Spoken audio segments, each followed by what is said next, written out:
வணக்கம். திருச்சி மதிமுகவில் ஒருவித தொய்வு காணப்பட்ட நிலையில் திடீரென களப்பணியில் வேகம் தென்படுகிறது. 2 நாளில் என்ன நடந்தது? இது குறித்து ஒரு பிரத்யேக தகவல் நமக்கு கிடைத்துள்ளது.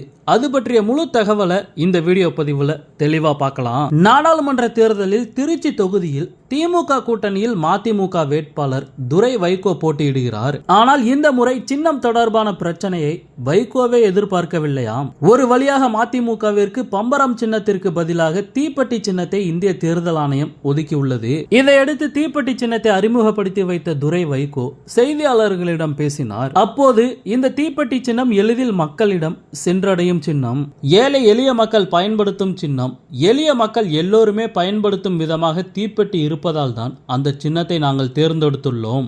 இந்த சின்னம் தொடர்பாக கடந்த 1 மாதமாக போராடி வந்தோம். பம்பரம் சின்னம் கிடைத்திருந்தால் இன்னும் சந்தோஷமாக இருப்போம். ஆனால் அடுத்ததாக நாங்கள் எதிர்பார்த்த சின்னம் தீப்பெட்டி தான். இந்த சின்னம் கிடைத்ததில் ரொம்ப மகிழ்ச்சி என்றார். துரை வைகோவின் இந்த மகிழ்ச்சிக்கு காரணம் தீப்பெட்டி சின்னம் கிடைத்ததை விட உதயசூரியன் சின்னத்தில் இருந்து போட்டியிடாமல் தப்பித்ததுதானாம். அதே போல இந்த சின்னம் பிரச்சனை தான் வைகோவை கலங்கும்படி செய்துவிட்டது. அது மட்டுமல்ல, மனம் கலங்கிய வைகோவை ஆறுதல் படுத்தியுள்ளார் முதலமைச்சர் மு.க.ஸ்டாலின் என்பதுதான் திமுகவில் பரபரப்பு பேச்சாக ஓடிக்கொண்டிருக்கிறது.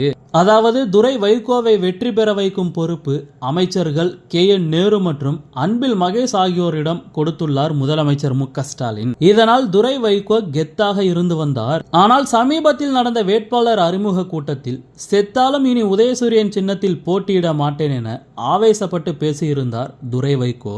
உணர்ச்சி வேகத்தில் அவர் அவ்வாறு பேசியிருந்தாலும் இதனை உடன்பிறப்புகள் ரசிக்கவில்லை. கூட்டம் முடிந்ததும் KN நேருவிடமும் அன்பில் மகேஷிடமும் துரை வைகோக்கு எங்களால் வேலை செய்ய முடியாது, நம்முடைய சின்னத்தை அசிங்கப்படுத்தி உள்ளார், அதை கேட்டுக்கிட்டு மலிங்கு போய் வேலை பார்க்கணுமா என்று உடன்பிறப்புகள் கொந்தளித்துள்ளனர். உடன்பிறப்புகளின் கோபத்தில் நியாயம் இருந்ததால் அமைச்சர்களால் எதுவும் செய்ய முடியவில்லை.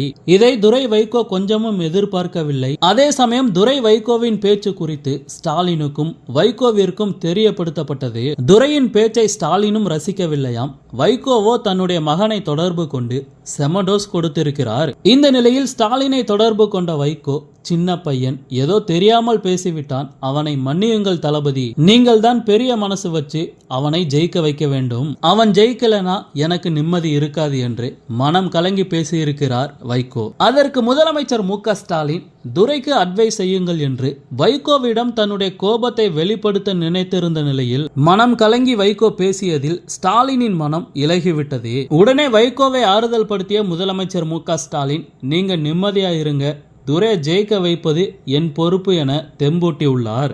இதனை அடுத்து துரை வைகோ ஜெயித்தாக வேண்டும் என நேருவிடமும் அன்பில் மகேஷிடமும் அழுத்தமாக சொல்லியுள்ளார் முதலமைச்சர் மு.க.ஸ்டாலின். எனவே கடந்த 2 நாட்களாக களப்பணியில் இறங்காமல் இருந்த உடன்பிறப்புகள் துரையை மன்னித்துவிட்டு மறுபடியும் சுறுசுறுப்பாக வேலை பார்க்க தொடங்கிவிட்டார்கள்.